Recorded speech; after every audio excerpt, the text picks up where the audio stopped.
Hello everyone. True IAS and PCS में आप सभी का स्वागत है। इस लेक्चर में कंटिन्यू करते हैं। हमारी दो साइकिल्स और बची हैं इस चैप्टर के अंदर, जो कि इजी है। और सबसे छोटी साइकिल जो है वो है फॉस्फोरस साइकिल। हम लोग अलग अलग साइकिल्स के नेचर की बात कर रहे थे एनवायरनमेंट एंड इकोलॉजी में। और जो ये फॉस्फोरस साइकिल है, ये गैशियस साइकिल ना होकर ये एक सेडिमेंट्री साइकिल है। कैसे है? यानी कि अगर सेडिमेंट्री साइकिल है तो सेडिमेंट्स की फॉर्म में दिखती होगी हमें धरती पर। क्या ये मतलब है इसका या फिर कुछ और है? देखते हैं इस चीज़ को। फॉस्फोरस ना एक बहुत अहम भूमिका निभाता है। एक उसके बहुत अहम रोल है इन द एक्वेटिक इकोसिस्टम और वाटर क्वालिटी को मेंटेन करने में,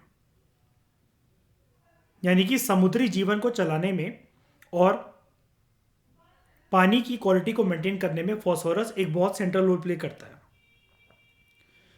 अब क्या होता है, जब हमने प्रीवियस साइकिल्स जो देखी थी इस चैप्टर की स्टार्टिंग में, सबसे पहली कार्बन साइकिल और दूसरी जो नाइट्रोजन साइकिल जो थी, हमने उनके रूप को कुछ इस प्रकार से देखा था कि कार्बन और नाइट्रोजन जो है ये basically they primarily come from the atmosphere.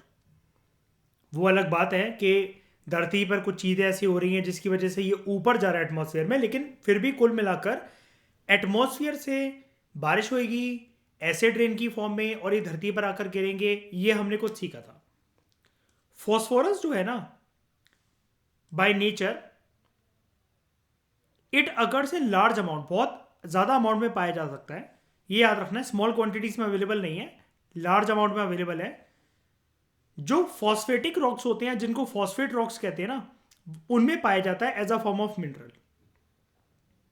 Basic science NCERT knowledge class 6 to 8, उनमें पाया जाता है वो as a form of mineral.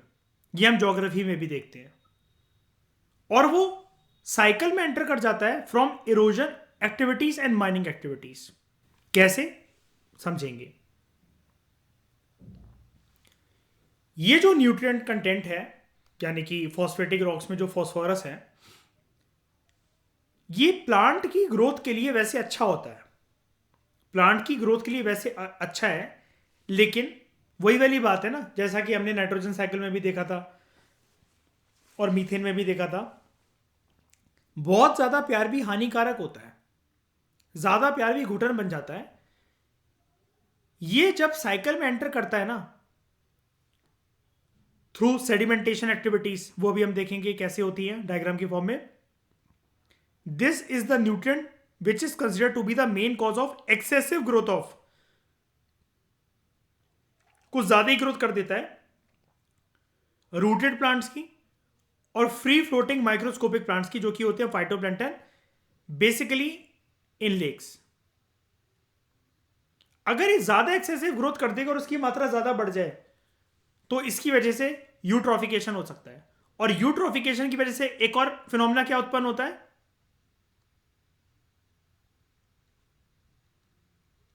Associated algal Bloom. क्या मैं कह सकता हूं कि जो भी पानी होगा, सी होगा, कोई भी जो जगह होगी, वहां पर ऑक्सीजन की कैपेसिटी खत्म कर देगा ये वाला प्रोसेस?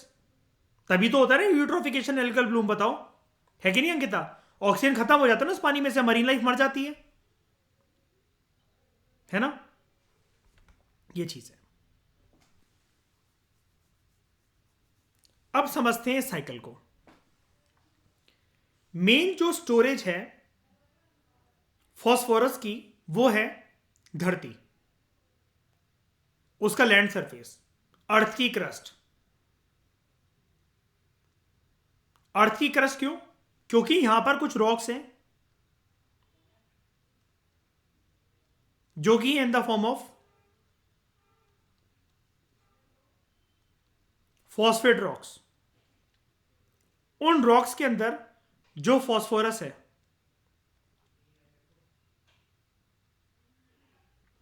वो मिनरल की फॉर्म में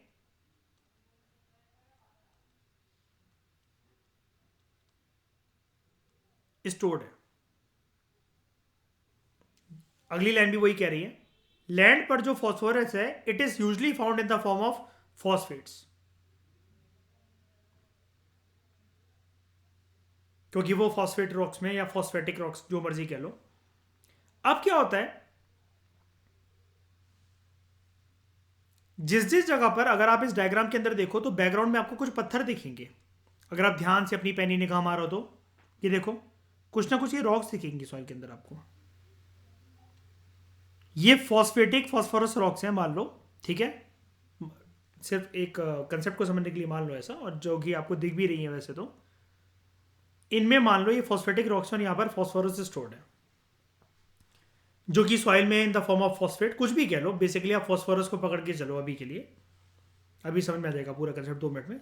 सबसे छोटी साइकिल वैसे यही होती है। अब क्या होगा, हर एक रॉक का और सॉइल के पार्टिकल्स का वेदरिंग और इरोजन होती है ना पृथ्वी पे। ज्योग्राफी की डिस्कशन में हमने देखा था ना, ठीक है। By the process of weathering and erosion जो फॉस्फेट्स हैं वो रिवर्स में एंटर कर जाते हैं, ये जब इनका वेदरिंग और इरोजन हुआ, ये टूट कर गिरे। अब आप कहोगे इस जगह के बगल में पानी या ये समुद्र, ये सी स्ट्रक्चर कैसे आया?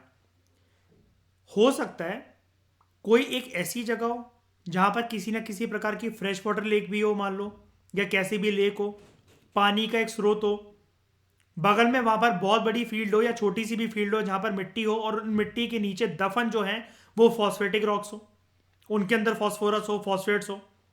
और जब उन जो मिट्टी का इरोजन होता रहेगा, ये विजिबल होने लगी, इनकी फिर वेदरिंग इरोजन होने लगी, और ये टूट टूट कर बिखर बिखर कर समुद्र के पास जाती रही।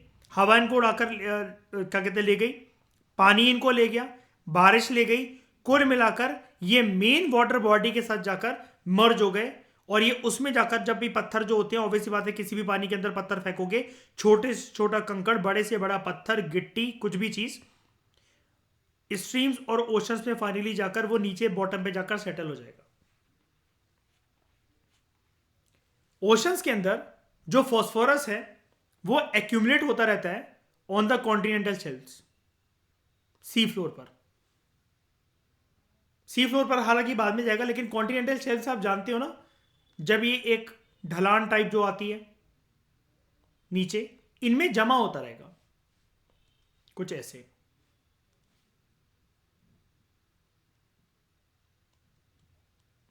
और यहां पर आसपास पूरा का पूरा पानी है मान लो।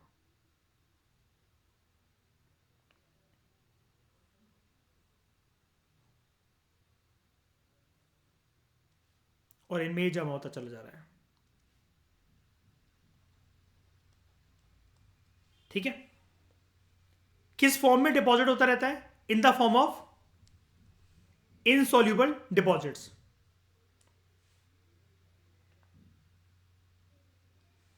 इनसॉल्यूबल डिपॉजिट्स का मतलब क्या ये घुल जाएगा पानी के अंदर? क्या ये घुल जाएगा? पूरी तरीके से नहीं घुलता, और घुलने के लिए बहुत टाइम लगता है, बहुत साल और डिकेड्स लग जाते हैं, सेंचुरीज भी लग सकती हैं। देखो अगली लाइन यही बता रही है, आफ्टर मिलियंस ऑफ ईयर्स, जब ये डिपॉजिट इस पे होता रहेगा, एक टाइम के बाद क्या मैं ऐसा नहीं बोल सकता अंकिता ये भर जाएगा पूरा का पूरा, और ये पानी के ऊपर भी दिखने लगेगा थोड़ा थोड़ा कुछ सालों के, जब भी वो कह ही रहा है कि मिलियंस ऑफ ईयर्स।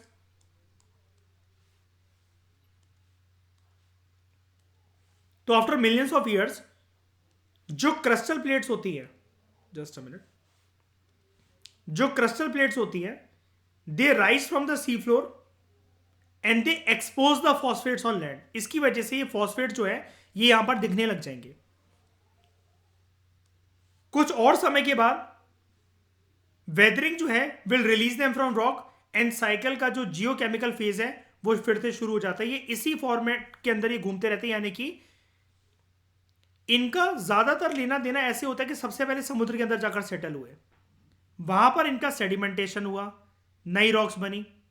सेडिमेंटेशन में क्या होता है बताओ? आपको पता है ना, सेडिमेंट्री जो रॉक्स होते हैं वो केमिकल और फिजिकल प्रेशर और प्रॉपर्टीज की वजह से जो ये सेडिमेंटेशंस की लेयर पे लेयर होती है, बन बन के ये ठोस चट्टान बन जाते हैं। बताओ होता है ऐसा कि नहीं होता? और चाहे लैंड पे हो चाहे समुद्र के अंदर हो, क्या इसके अंदर कोई मरीन लाइफ होगी? क्या क्या ये फॉसल्स को क्या कहते हैं ऑक्यूपाई करेंगे? क्या बिल्कुल करेंगे। अब क्या होगा, जब ये एक्सपोज होगा ना यहां से, तो इसकी अपलिफ्टमेंट होगी, ये भी हवा में जाएगा। ठीक है, हवा में इन द सेंस ऑफ वैसे नहीं जाता कि फॉस्फेट मतलब उड़ जाए, हवा में इन द सेंस आप समझ जाओ, मैं एटमॉस्फेयर में उड़ने की बात नहीं कह रहा, मतलब ओशन से जब इसकी जो गर्दन बाहर निकली यहां पर किसी भी सी वाटर या उससे, ये एक्सपोज हो गया मतलब एयर में, ऐसा मान लो। जियोलॉजिकल अपलिफ्टमेंट होगी इसकी यहां पर, क्योंकि ये वर्ड नहीं दे रखा है हमें कि एटमॉस्फेयर में जाकर शामिल होगा। जियोलॉजिकल अपलिफ्टमेंट का मतलब ये होता है वो आते आते ऊपर उठेगा, ऊपर उठेगा। और ये एरोज जो है ना सारी यही कह रहे हैं कि ये जाते जाते ही ऊपर उठेगा, और उसके बाद फिर से वेदरिंग होगी। वेदरिंग होने के बाद ये फिर से सॉइल में जाएगा, and this cycle keeps on going, keeps on going. यहां पर हमें जो पूरी की पूरी डिबेट है, 100 बातों की एक बात, फॉस्फोरस हमें कहां देखा कि कहां गिर रहा है ज्यादा जाकर? फॉस्फोरस किस में जाकर मिक्स हुआ?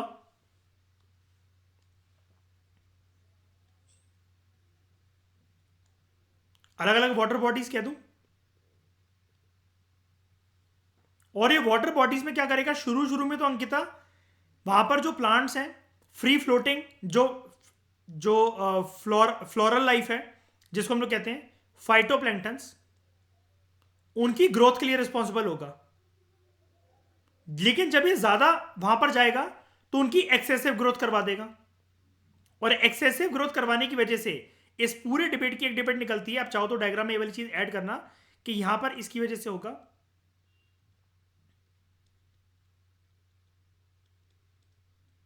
Eutrophication and associated phenomena of algal Bloom, जिसकी वजह से marine life and phytoplankton species जो कि तैर रहे होंगे यहां पर कुछ ना कुछ प्लांट्स, वो लुप्त हो जाएंगे पूरी तरीके से, एंड मरीन लाइफ ऑल्सो।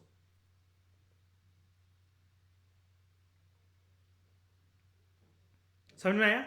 और जब इसकी वेदरिंग होती है, अगेन प्लांट की ग्रोथ के लिए रिस्पॉन्सिबल है, सॉइल में जाके मर्ज होता है, कुछ एनिमल्स जो है जो कि डीकंपोजर्स होते हैं, ठीक है,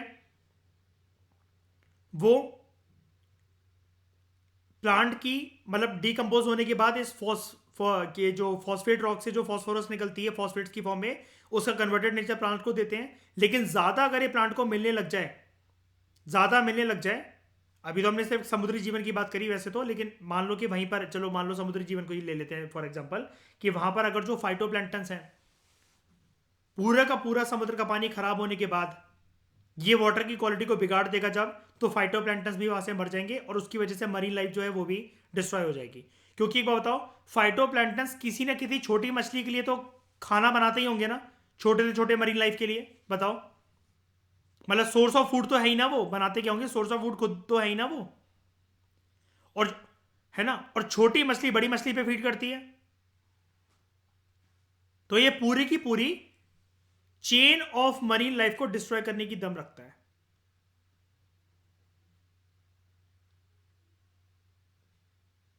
और ये कैसे होगा? Eutrophication and associated phenomena of algal Bloom. छोटी सी साइकिल थी, किसी को कॉम्प्लेक्स नेचर की तो नहीं लगी? बताओ। इसका लेना देना यानी कि किसके साथ है, पानी के साथ कि एटमॉस्फेयर के साथ? पानी के साथ। इसलिए इसको बोला गया था, ये देखो, ये गैशियस साइकिल ना होकर ये सेडिमेंट्री साइकिल है। अगर गैशियस साइकिल होती तो किसके साथ लेना देना होता उसका? एटमॉस्फेयर के साथ। लेकिन सेडिमेंट्री साइकिल है तो इसका किसका लेना देना है? अर्थ की क्रस्ट के साथ, प्लस एसोसिएटेड जब वहां से सेडिमेंटेशन होगा उनका, तो वो कहां जाएंगी?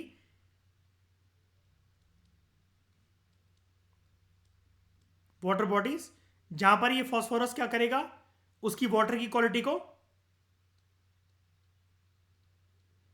डिग्रेड कर देगा।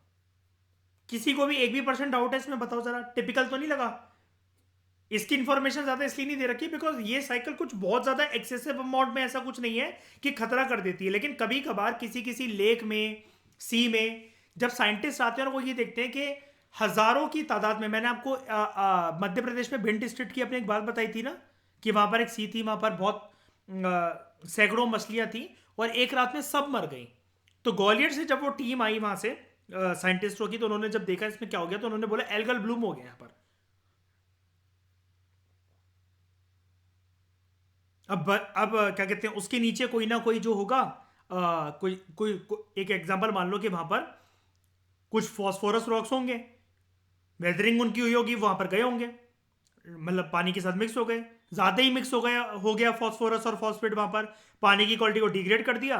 किस प्रोसेस को, फिनोमेना को बढ़ दिया?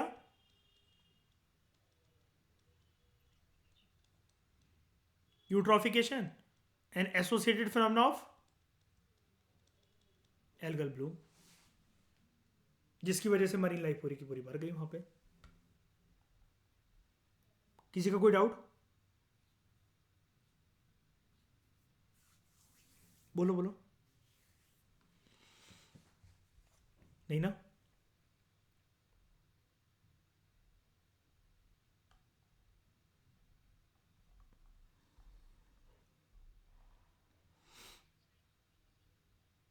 कौन सा वाला? हाँ बिल्कुल बिल्कुल बिल्कुल कॉमन है। सल्फर सल्फर साइकिल में भी देखोगे अभी आप, वो भी एक सेडिमेंट्री साइकिल है। तो इस डिस्कशन में दोस्तों फिलहाल इतना ही। नेक्स्ट लेक्चर में बात करेंगे हम लास्ट साइकिल के बारे में, चैप्टर की, सल्फर साइकिल, जो कि अगेन एक सेडिमेंट्री साइकिल है। Thank you very much.